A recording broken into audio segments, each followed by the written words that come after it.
আল্লাহ তাআলা কিয়ামতের দিন সাইয়েদনা নূহ আলাইহিস সালামকে বলবেন, নূহ তুমি কি দাওয়াত পৌঁছিয়েছো তোমার উম্মতের কাছে?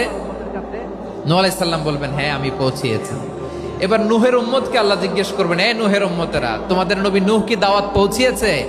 নূহের উম্মত বলবে, না আল্লাহ, আমাদের কাছে কোনো সতর্ককারী আসে নাই, কোনো নবী টবি আসে নাই, কোনো দাওয়াতও আমরা পাই নাই, আপনারাও চিনি নাই, জান্নাতও চিনি নাই, জাহান্নামও চিনি নাই। নূহ আলাইহিস সালাম বিপদে পড়ে যাবেন। তখন আল্লাহ বলবেন, নূহ তুমি বললা পৌঁছিয়েছো, তোমার উম্মত বলে কিছু পায় নাই। নূহ তোমার কি কোনো সাক্ষী আছে? তোমার কথা আর তোমার উম্মতের কথা তো মিলে না। তুমি বললা তুমি আমার নির্দেশনা দাওয়াত পৌঁছে দিয়েছো, কিন্তু তোমার উম্মত বলে পায় নাই। নূহ তোমার পক্ষে কোনো সাক্ষী আছে? নূহ আলাইহিস সালাম বলবেন, আছে। কে? উম্মতে মুহাম্মাদি। তখন আমরা বলবো, আল্লাহ, আল্লাহর নবী নূহ আলাইহিস সালাম তিনি আপনি যা যা বলেছেন ঠিক তা তার উম্মতের কাছে পৌঁছে দিয়েছে। এবার নূহের উম্মতের সাথে আমাদের ঝগড়া লাগবে। তারা বলবে, তোমরা আসছো আমাদের হাজার হাজার বছর পরে, তোমরা কি করে জানলা? তোমাদের সাক্ষী ধর্তব্য হবে না?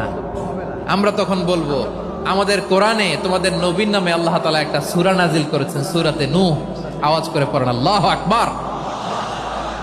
আমরা বলবো, আমাদের কোরআনে তোমাদের নবীর কথা আল্লাহ আমাদেরকে জানিয়েছেন, দিন রাত এক করে তোমাদের কাছে তিনি দাওয়াত পৌঁছেছেন। তোমরা কানের মধ্যে হাত দিয়ে রাখতা, চেহারাটা কাপড় দিয়ে ঢেকে রাখতা, আল্লাহর নবী নূহকে পিটিয়ে ছালা দিয়ে পেঁচিয়ে তোমরা পাহাড়ে তুলে রেখে আসতা, সব আমরা জানি। আমরা যখন বলবো এই কথা, নূহের উম্মত চুপসে যাবে। তখন আমরা সত্য বলেছি কিনা এটা আল্লাহ তাআলা জানতে চাইবে বিশ্বনবীর কাছে। তখন বিশ্বনবী আমাদের পক্ষে সাক্ষী দিবেন। আওয়াজ করে বলেন আল্লাহু আকবার। এজন্য আল্লাহ বলেন, নবী আপনি হচ্ছেন সাক্ষ্যদাতা, সব নবীদের উপর আপনি হবেন সাক্ষী, আবার আপনার উম্মতের সাক্ষীর উপর আপনি হবেন সাক্ষী। তার মানে নবী গো, কিয়ামতের কঠিন ময়দানে আপনি হবেন রাজ সাক্ষী। বিশ্বনবী কি সাক্ষী? আওয়াজ করে বলেন, রাজ সাক্ষী, সব সাক্ষীর বড় সাক্ষী। এজন্য বিশ্বনবীকে আল্লাহ তাআলা প্রথম যে বৈশিষ্ট্যটা দিয়েছেন সেটা হচ্ছেন শাহিদ। তিনি সাক্ষ্যদাতা, witness for all messenger of God and for all of us. সুবহানাল্লাহ পড়েন।